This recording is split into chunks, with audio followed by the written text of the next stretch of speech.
इसी प्रकार की एक घटना कलिकाल में भी घट चुकी है।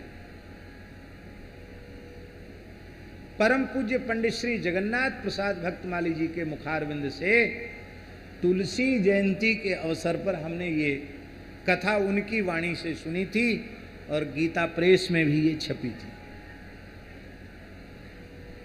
बहुत पुरानी बात नहीं है, लगभग 400-500 वर्ष प्राचीन घटना होगी। उड़ीसा के एक ब्राह्मण थे, उत्कलवासी ब्राह्मण थे, भगवान जगन्नाथ के अनन्य भक्त थे।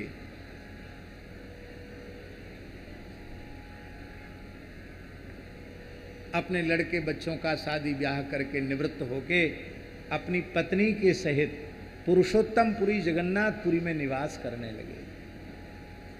भगवान जगन्नाथ का दर्शन करते और जगन्नाथ जी को श्रीमद् भागवत का मूल पारायण सुनाते। नियम ले लिया कि 108 पारायण जगन्नाथ जी को मूल भागवत के सुनाना है। गा गा करके बड़े प्रेम से सप्ताह पारायण करते थे। 108 पाठ उनके पूर्ण हो गए। मन में कोई कामना उनके नहीं थी, पर पता नहीं भगवान की क्या लीला थी। ध्यान से सुने, बहुत महत्वपूर्ण बात बता रहे हैं। पता नहीं क्या भगवान की विलक्षण लीला थी कि 108वें पाठ की पूर्णाहुति पर एक कामना जग गई कि जैसे आपने मार्कंडेय जी को अपनी माया का तमाशा दिखाया, क्या हमको नहीं दिखा सकते? हम भी देखना चाहते हैं, आखिर क्या है आपकी माया। भगवान मन ही मन जगन्नाथ जी बोले ठीक है, दिखा देंगे। तो महाराज जी पाठ पूरा किया उन्होंने। बोले आज तो पाठ पूरा हुआ है, कल हम लोग उत्सव मनाएंगे पाठ की पूर्णता का। गीता विष्णु सहस्रनाम का पाठ करके, कुछ हवन करके, कुछ वैष्णव ब्राह्मणों को भोजन करा के हम लोग उत्सव मनाएंगे। हमारा 108 पारायण पूर्ण हुआ है। आज हमारा पेट थोड़ा सा गड़बड़ है, इसलिए हम मध्याह्न संध्या करने जा रहे हैं, समुद्र स्नान करने जा रहे हैं। लौट के आएंगे तो आज केवल खिचड़ी सिद्ध कर लेना, ठाकुर जी को खिचड़ी भोग लगाकर खिचड़ी पाएंगे। ब्राह्मणी बोली ठीक है। पंडित जी गए स्वर्ग द्वार पर, जगन्नाथपुरी की घटना है, समुद्र स्नान के लिए। और जैसे ही समुद्र में उन्होंने गोता लगाया और जब गोता लगा के बाहर निकले, जल में ही खड़े थे, बाहर जैसे उछरे जब बाहर, तो उन्होंने क्या देखा? ये सत्य घटना है कि हम काशी दशाश्वमेध घाट पर खड़े हैं। उन्हें बड़ा आश्चर्य हुआ। कहाँ उड़ीसा जगन्नाथपुरी समुद्र का किनारा, कहाँ काशी, कहाँ आ गए हम? पूछा भाई ये कौन सी जगह है? अरे पंडित जी पागल हो गए, वाराणसी है, काशी है, ये दशाश्वमेध है। तो हम जगन्नाथपुरी के समुद्र में गोता लगाकर यहाँ कैसे आ गए? आश्चर्य की बात है। मन में सोचे कि किसी को कहेंगे तो हमारी बात पर कोई विश्वास तो करेगा नहीं कि हमने गोता वहाँ लगाया, यहाँ हम निकले। हमको लोग पागल समझेंगे, इसलिए मौन रह जाना ही ठीक है। चुपचाप खड़े थे, वहीं अपना भजन कर रहे थे। तब तक एक पंडित जी आए, उन्होंने भी स्नान किया, मध्याह्न संध्या की। संध्या करने के बाद कहा कि पंडित जी हमारे आने के पहले भी आप यहाँ खड़े थे और हम संध्योपासन करके गायत्री का जप करके वापस जा रहे हैं, फिर भी आप खड़े हो, क्या बात है? कहाँ से आए हो? बोले हम आए तो जगन्नाथपुरी से हैं, लेकिन अपनी पूरी बात आपको बता नहीं सकते क्योंकि हमारी बात पर कोई विश्वास करेगा नहीं, सच्ची बात मानेंगे नहीं। तो चलिए हमारे घर चलिए, प्रसाद पाइए, निवास कीजिए। बोले चलो ठीक है, कोई ना कोई सहारा तो चाहिए, भूख लग रही है। उनके यहाँ चले गए। वे काशी के बहुत बड़े विद्वान थे। तो सच्चा ब्राह्मण वही है शास्त्री जी, जिसको मरते दम तक पढ़ाई की विद्या की भूख रहे, वो सच्चा ब्राह्मण।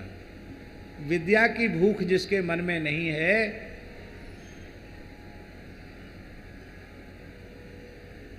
कुछ न कुछ कसर है उसके विप्रत्व में। इसलिए वेद में लिखा है शास्त्री जी, यावत जीव मधीते विप्रह। ब्राह्मण का धर्म क्या है ब्राह्मण जब तक जिए तब तक विद्यार्थी बनकर जिए, क्योंकि ये शास्त्र ही उसकी संपत्ति है।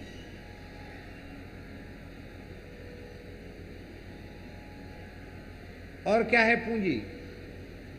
शास्त्र के अतिरिक्त और क्या पूंजी है? इसलिए वेद में लिखा है विद्या वै ब्राह्मण माजगाम।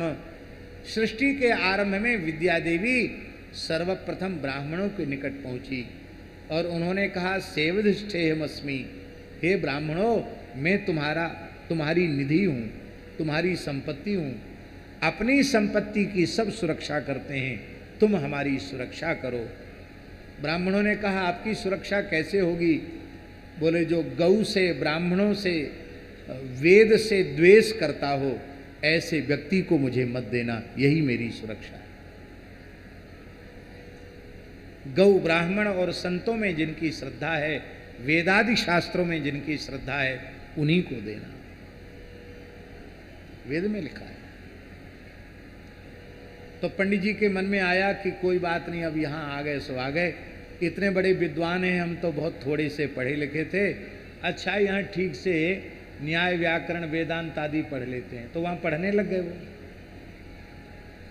कुशाग्र बुद्धि थी, पढ़ते पढ़ते बहुत कुछ पढ़ गए।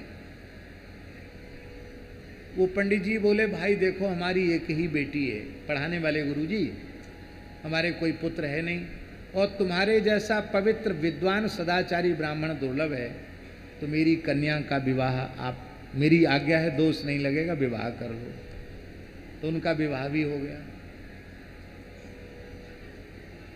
उनकी संतान भी हो गई, कई पुत्र हुए, सबके समय से सभी संस्कार हुए, उपनयन हुआ, उनको भी पढ़ाने लग गए, विद्यालय चलने लग गया, ससुर जी की जगह का विद्यालय। और लेकिन कभी कभी सोचते थे कि वो बच्चे तो खैर वहाँ गांव में हैं, ब्राह्मणी का क्या हुआ होगा, हो सकता बेचारी घर चली गई होगी, हमारा जगन्नाथपुरी वाला घर क्या हुआ होगा, कौन रहता होगा उसमें, ऐसा सोचते थे।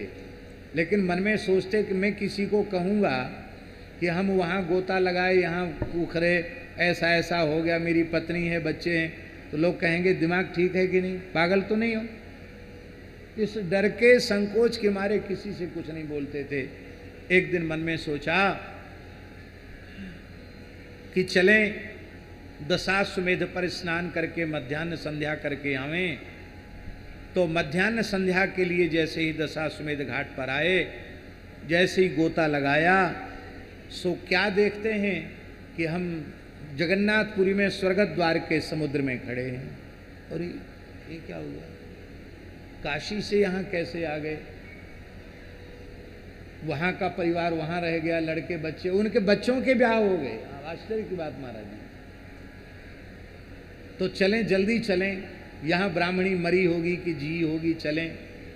तो जल्दी जल्दी धोती गमछा निचोड़ा तक नहीं, अपना कमंडल ऐसी खाली लेके अर्ध विक्षिप्त पागल की तरह, पानी टपक रहा है कपड़ों से, और पहुंच गए ब्राह्मणी के पास।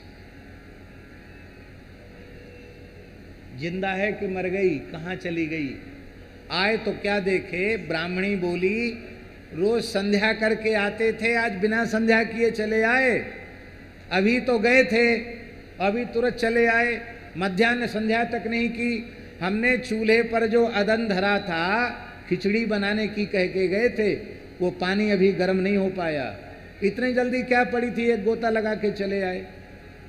अब कपड़ा पहनो, तिलक स्वरूप करो, मध्याह्न संध्या करो, तब तक खिचड़ी बन के तैयार हो जाएगी। बोले देवी तुम्हारी खिचड़ी का पानी गर्म नहीं हुआ, हम तो बनारस में 12 साल तो पढ़े, फिर गुरुजी की आज्ञा से गुरुपुत्री से विवाह किया, वहाँ भी बच्चे हो गए, और वहाँ भी सबके नाती पोते ब्याह काज हो गए, और हम वहाँ मध्याह्न संध्या करने आए थे, फिर यहाँ आ गए। बोले आप पागल तो नहीं हो गए, आप ठीक तो हैं? कहा नहीं नहीं देवी, मैं बिल्कुल पागल नहीं हूँ, मैं शास्त्रों का चूड़ांत विद्वान हूँ, क्या बात बोल रही हो? बोले कुछ नहीं, तुम्हारी तबीयत खराब है, लेट जाओ थोड़ी देर। ब्राह्मणी ने कपड़े पहना के लिटा दिया। मन में सोचने लगे प्रभु क्या हो गया, मैं वस्तुतः पागल हो गया हूँ क्या, ये क्या हो गया? हे